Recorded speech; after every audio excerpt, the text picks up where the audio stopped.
রাজ্যের নারী নিরাপত্তা নিয়ে এবার উদ্বেগ প্রকাশ খোদ মৎস্যমন্ত্রী। তিনি বলছেন সকাল হলে খবরের কাগজ খুলতে ভয় পাই, আবার না কোনো নারী নির্যাতনের খবর যা অত্যাচারের খবর বা অত্যাচারের খবর চোখে আসে, এসবের জন্য আমাদের লজ্জা হয়। পূর্ব মেদিনীপুরের রামনগরে নন্দিনী মেলার উদ্বোধনে মন্তব্য মন্ত্রী বিপ্লব রায়চৌধুরী। কিভাবে এগোবেন মেয়েরা, নানাভাবে শিখবেন তারা ক্রমাগতভাবে, শেখার নানা সমস্যা আছে। খবরের কাগজ পড়লে ভয় হয়, আজকে বোধহয় আবার কোনো মেয়ের উপর অত্যাচার হয়েছে, তার খবর হয়তো বেরোবে, তার জন্য আমাদের লজ্জা হয়।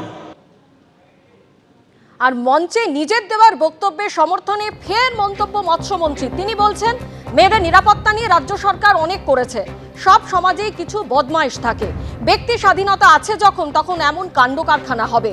মঞ্চে নিজের দেওয়া বক্তব্যের সমর্থনে এমনই মন্তব্য করলেন মৎস্যমন্ত্রী। একটা প্রশ্ন নিজে তুললেন আজকে, খবর কাগজ দেখলে ভয় হচ্ছে, মেয়েদের কথাও কিছু ঘটনা। আপনার তো এখন তৃণমূলের সরকার প্রশাসন চালাচ্ছে, মেয়েদের নিরাপত্তার কথা বলা হয়, সেই জায়গায় নিরাপত্তার জন্য সরকার মেয়েদের নিরাপত্তার জন্য সরকার প্রবল ব্যবস্থা করেছে, চেষ্টা করছে, কিন্তু সব সমাজে কিছু কিছু বদমাইশ লোক থাকে।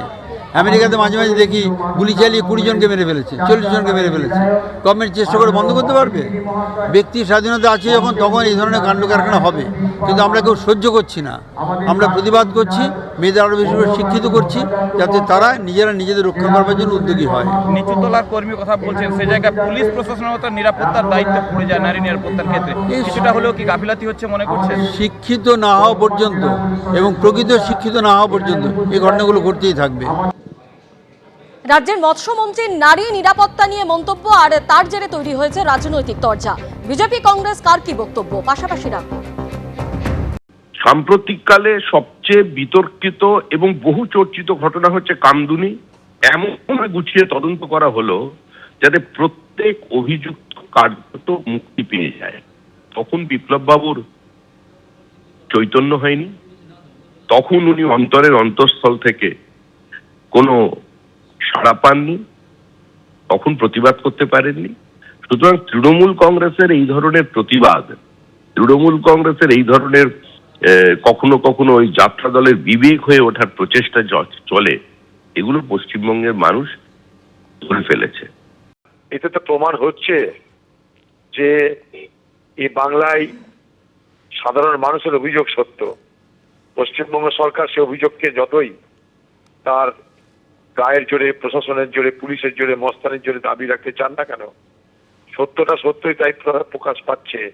এবং লক্ষণীয় হলো যে তৃণমূল দলের পক্ষ থেকে সেটা প্রকাশ পাচ্ছে। যিনি বলেছেন, তিনি সজ্ঞানে বা অজ্ঞানে যেভাবে বলুন না কেন, তিনি কিন্তু সত্য কথাটা বলেছেন। এবং আমার মনে হয় এই সত্য কথাটা বলার জন্য তার চাকরি বিপন্ন হবার সম্ভাবনা। দত্তাবাদের স্বর্ণ ব্যবসায়ীকে অপহরণ করে খুনের ঘটনার সেই ঘটনায় এবার রাজগঞ্জের বিডিও প্রশান্ত বর্মনের বিরুদ্ধে কিন্তু গ্রেপ্তারি পরোয়ানার আবেদন। রাজগঞ্জের বিডিও প্রশান্ত বর্মনের বিরুদ্ধে গ্রেপ্তারি পরোয়ানার আবেদন বিধাননগর কমিশনারেটের।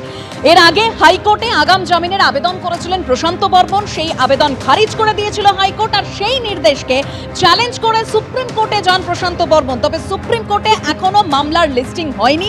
এরই মধ্যে প্রশান্ত বর্মনের বিরুদ্ধে গ্রেপ্তারি পরোয়ানার আবেদন করল বিধাননগর কমিশনারেট। দত্তাবাদের স্বর্ণ ব্যবসায়ীকে অপহরণ করে খুনের ঘটনা, যে ঘটনায় নাম জড়িয়েছিল প্রশান্ত বর্মন অর্থাৎ রাজগঞ্জের বিডিও স্বপন কামিল্লা, অর্থাৎ স্বর্ণ ব্যবসায়ী, নিহত স্বর্ণ ব্যবসায়ীর পরিবার একেবারে সরাসরি প্রশান্ত বর্মনের বিরুদ্ধে অভিযোগ তুলেছিলেন। এবার সেই প্রশান্ত বর্মনের বিরুদ্ধে গ্রেপ্তারি পরোয়ানার আবেদন বিধাননগর কমিশনারেটের। এর আগে প্রশান্ত বর্মন তিনি হাইকোর্টে আগাম জামিনের আবেদন করেন, তবে প্রশান্ত বর্মনের সেই আবেদন খারিজ করে দেয় হাইকোর্ট। তারপর সেই নির্দেশকে চ্যালেঞ্জ করে সুপ্রিম কোর্টে যান প্রশান্ত বর্মন, তবে এখনো সেই মামলার লিস্টিং হয়নি সুপ্রিম কোর্টে। এরই মধ্যে প্রশান্ত বর্মনের বিরুদ্ধে গ্রেপ্তারি পরোয়ানার আবেদন বিধাননগর কমিশনারেটের।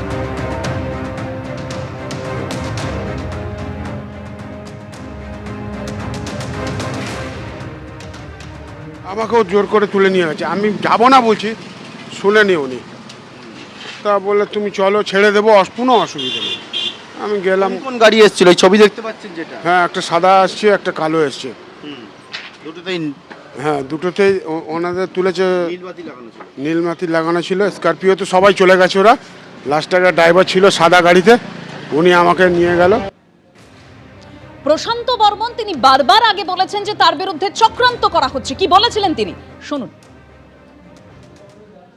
আমি আগেও বলেছি এটা ষড়যন্ত্র চলছে, চক্রান্ত চলছে। তার সাথে সাথে একটা কথা বলি, এই প্রশান্ত বর্মন পাবলিক সার্ভিস কমিশনের ইতিহাসে আমি প্রথম রাজবংশী ক্যান্ডিডেট যেখানে সর্বপ্রথম হয়েছিলাম। সেই প্রথম হওয়ার পর থেকেই ষড়যন্ত্রকারীরা আমার পিছনে লেগেছিল। তারা কোনো দিক দিয়েই আমাকে পরাস্ত করতে পারেনি, কখনোই পারবে না কালিমালিপ্ত করার।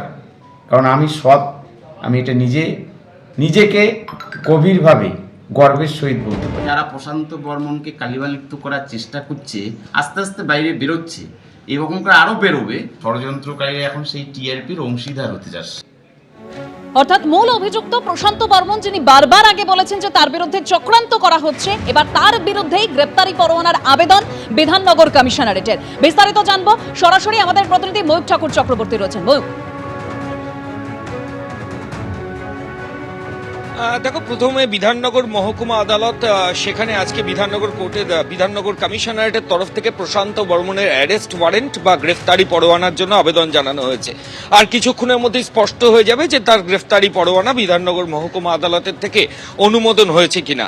এই প্রশান্ত বর্মন দত্তাবাদে স্বর্ণ ব্যবসায়ী খুনের ঘটনায় প্রধান অভিযুক্ত, প্রাইম অ্যাকিউজড।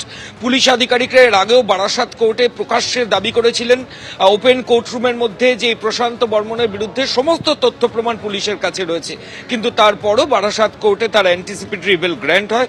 যদিও বিধাননগর কমিশনারেট তারপর হাইকোর্টে যায় এবং হাইকোর্টে সেটা রিজেক্ট হয়। হাইকোর্ট বলে প্রশান্ত বর্মনকে 3 দিনের মধ্যে আত্মসমর্পণ করার জন্য, এবং এই 3 দিনের মধ্যে আত্মসমর্পণের যে নির্দেশ কলকাতা হাইকোর্টের তরফ থেকে দেওয়া হয়েছিল, তার 48 ঘন্টা 2 দিনের মাথায় প্রশান্ত বর্মন সুপ্রিম কোর্টে একটা এসএলপি দায়ের করে, এবং সেই এসএলপি দায়ের করার পরে এখনো পর্যন্ত সেই এসএলপির কোনো লিস্টিং হয়নি। সুপ্রিম কোর্টে ওই মামলা এখনো মেনশন হয়নি, তিনি শুধু আবেদন জানিয়েছেন। এরই মাঝে বিধাননগর কমিশনারেট যেহেতু হাইকোর্টের যে নির্দেশ তার কমপ্লায়েন্স এই বিডিও করেননি, সেটা মানেননি, ঠিক সেই কারণেই তার অ্যারেস্ট ওয়ারেন্ট বা গ্রেফতারি পরোয়ানার জন্য আবেদন জানালো। এই প্রশান্ত বর্মনের বিরুদ্ধে এই খুনের ঘটনায় সমস্ত তথ্য প্রমাণ পুলিশ আধিকারিকদের কাছে আছে। সেটা সিসিটিভি ফুটেজ হতে পারে, সেটা ফ্লাইটের বোর্ডিং পাস হতে পারে, সেটা এয়ারপোর্টের সিসিটিভি ক্যামেরা ফুটেজ হতে পারে, গাড়ির চালক হতে পারে, অন্যান্য কো অ্যাকিউজদের স্টেটমেন্ট হতে পারে, মোবাইলের ভিডিও ফুটেজ যেটা বাকি কো অ্যাকিউজরা তুলেছিলেন, সেখানেও এই ভিডিও রাজগঞ্জের তাকে বেল্ট এবং জুতো দিয়ে ওই স্বর্ণ ব্যবসায়ীকে মারধর করে খুনের ঘটনা যখন সংগঠিত হয়েছে তখন তাকে ফিজিক্যালি সেখানে থাকতে দেখা গেছে। ফলত সমস্ত তথ্য প্রমাণ তার বিরুদ্ধে রয়েছে।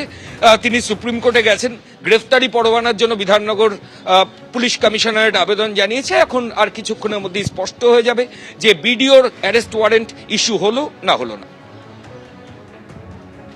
একদম ময়ূক, ধন্যবাদ। এবং যে খবর, অর্থাৎ বারাসাত আদালত এই প্রশান্ত বর্মনের আগাম জামিনের আবেদন মঞ্জুর করেছিল, নিম্ন আদালতের সেই আবেদন খারিজ হয়ে গিয়েছিল হাইকোর্টে। আর এরপর সেই নির্দেশকে চ্যালেঞ্জ করে সুপ্রিম কোর্টে যায় প্রশান্ত বর্মন, তবে এখনো সেই মামলার লিস্টিং হয়নি। আর এরই মধ্যে প্রশান্ত বর্মনের বিরুদ্ধে গ্রেপ্তারি পরোয়ানার আবেদন বিধাননগর কমিশনারেটের। দোকান থেকে ওই সিসিটিভির এটা ছিনলো, 4জন ছিল, আর ভিডিও নিজেও ছিল এখানে। তারপরে ওকে করছে, চমকাচ্ছে আর সর করে করে, তারপরে ওকে গাড়ি থেকে তুললো, একটা কালো গাড়িতে ওকে তুলে দিল, আর বাড়িওয়ালাকে সাদা গাড়িতে তুললো। 2টো গাড়ি ছিল নীলবাতি। এবিপি আনন্দ, এগিয়ে থাকে, এগিয়ে রাখে।